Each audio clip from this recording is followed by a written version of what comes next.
Hello everyone, welcome to another PS Does Book Reviews. Now we're going over the books that I read in September and October of 2017. I read quite a few, so let's get on with it. First up, I picked up The Kind Worth Killing by Peter Swanson. Was on my TBR from the previous book. It's a very interesting book, I really liked it. It's about a story of two people who met in an airport and they were discussing possible killing of a spouse, and there were a lot of twists in the book, so I really loved it a lot. It's a thriller, and it was I read it as part of the September Thrills series that my girlfriend was running with a couple other people. And yeah, it was a very good book. I give it a 4 out of 5. Interesting read, very fast to read through. So really interesting. Highly recommend it.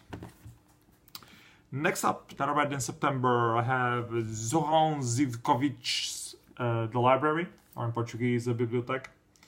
This is the Portuguese version that was released through Cavalo de Ferro, which is the Iron Horse in Portuguese. It puts together, it's like a compendium of several stories about different libraries, and it's very good.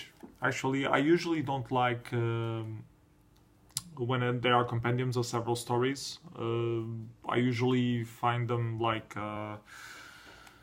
they diverse too much. They pull different sides, and then you get some feel of idea, and then you completely forget some of the stories because you start thinking of some other stuff. They're always too short, so I don't really usually like those kind of books. I do like them when they have a complete fixed theme and they stick to it and they follow it through, and this book does exactly that. This is why I really like this book. I give it a 4 out of 5 as well.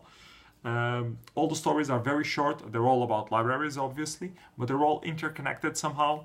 The characters are very originally thought, and there are a lot of small details that really make them interesting and funny in a lot of cases.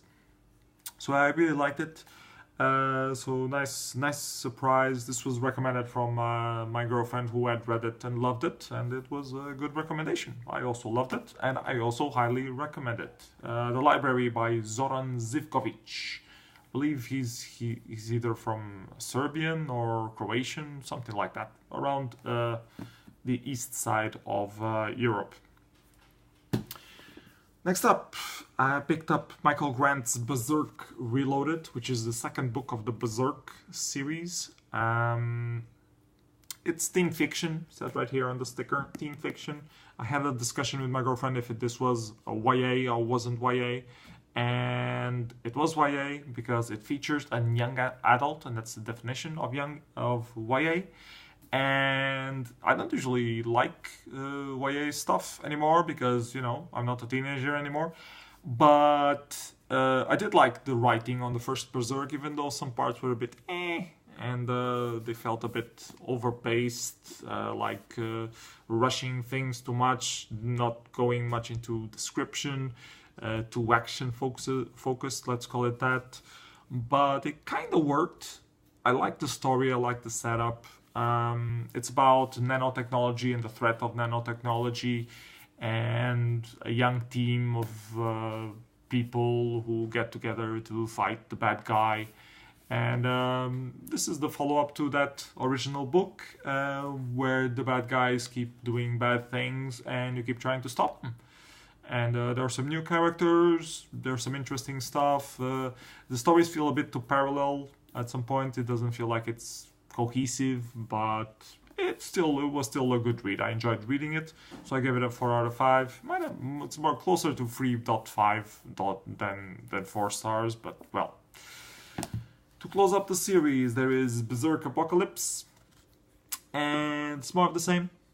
Pretty much, they also split the action zones a little bit, which I didn't like on the previous books. On this one also didn't really ring me that well, but it kind of worked. It was a bit forced some parts. They have a new villain, which I'm not gonna say. I'm not gonna talk more about it, otherwise I'm gonna spoil it, but the old villains are still in place, so it's a bit more chaotic, a bit more apocalyptical, and the whole point of the book is that the people are unleashing the apocalypse with nanotechnology, and I like that they actually do unleash the apocalypse upon the world, and it's not just like James Bond kind of thing where the team saves the world at last minute. No, the thing actually goes through when you see it, them tackling that problem. So I like that they avoided the cliche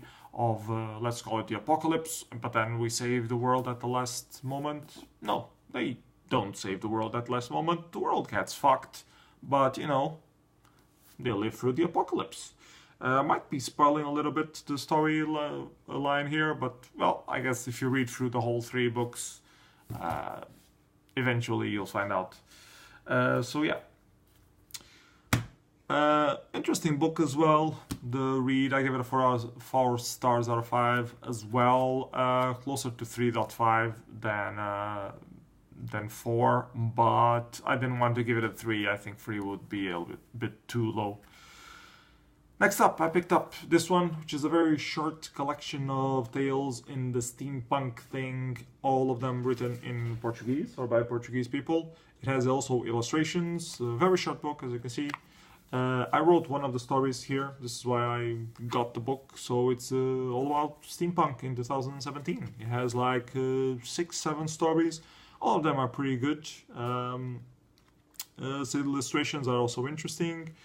They have like small layouts, like it's supposed to be like an almanac like they used to sell back in the day, and has a collection of short stories, news items, adverts kind of thing, so it's very picturesque, and it gives you a good idea of the steampunk universe as people envision it, and the different ways that it can be steampunk and still remain steampunk. So if you understand Portuguese, you should get this. It was a collaboration between Steamcon Portugal and Editorial Divergência. So you need to go to Editorial Divergência's website and buy it. I think it's €5, something like that. So it's really cheap, really worth it, especially if you're into steampunk. Go check it out. And then, last but not least, I had to get the graphic novel, of course, and I started reading The Sandman by Neil Gaiman, because I had it lying around already, and I never read The Sandman before. I'm a big Neil Gaiman fan. The rabbits are going crazy over there, because, I don't know, they hear me talking, so I'm looking at what the hell they're doing. Anyways, Neil Gaiman, very good. It was one of his first incursions into writing for comics. He did a great job. I give it a 5 out of 5 stars. It has like 8 different chapters here. All of them slightly different in tone, on direction. All of them very good. All of them very cohesive. There's one in particular called 24 Hours that got a lot of awards, and I only realized that it got a lot of awards after I read it, and I agree that it's pretty good. So I wasn't biased by it, but from knowing that it got awards, I only knew it afterwards. It's really good, really well written. I really enjoyed it very much. I'm gonna keep reading the series, so I have volume 2 right here. I'm about to start it. I haven't started it yet. So this is on my TBR for next month. At least regarding graphic novels. The book that I'm supposed to pick up next, I have a few Joe Nesbos that I want to pick up. Also have the Dune series that I want to pick up from Herbert, that I never read it and I want to read it. I have it, I just haven't had time to start it. But there's another book that was recommended to me by Christina, my girlfriend again, which is called The Hate You Give, or Thug for short. If you're into more African American slang kind of thing, and apparently it's written as a point of view of a young African American girl, and people say it's good, so I'm gonna check it out and see if it actually is good or if it's just hype. So that's my TBR for next month or the rest of the year, I guess. I already surpassed all the achievements that I had lined out on Goodreads. So it's been a very healthy reading year this year so far. And yeah, I want to keep at it and see what more I can read. Yeah, that's it. So let me know what you guys think of all these books. Have you read them before? Do you agree with my ratings? Do you think they're good? Do you think they're crap? Do you have any similar recommendations to any of these titles that I just mentioned that I might not have known? Feel free to check out my Goodreads profile as well. I'm going to link it on the description below. And yeah, just give me some comments, give me some feedback. Let me know. See you next time. Bye bye. Take care.